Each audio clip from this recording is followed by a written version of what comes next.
Adapting is getting ourselves used to something. It's like normalizing. Normalizing. It's just like when you go into a new company, say for example, and the culture is not quite to your own personal values. But this is how they work, right? So then the question is, do you want to stay in that company that has a very different cultures and values than you? Or you can choose to adapt, right? You have a choice, right?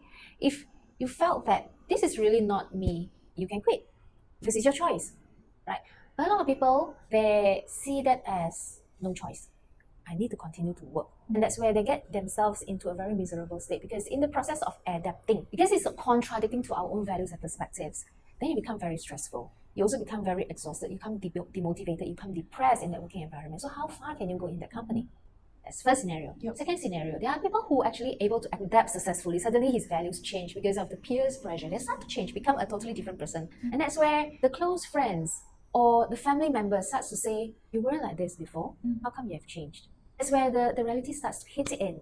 You start to question, it's like, I wasn't like this before. How can I become like this? And you start to blame yourself, blame ourselves for becoming someone who we do not like in the first place. So then it will fall back to a situation that we no longer like ourselves. And then all this self-pity, self-victim, self-blaming things starts to set in, and then you start to have stress and depression again, right? So I think very, very important is that one must really, really know one's value and your purpose, your character.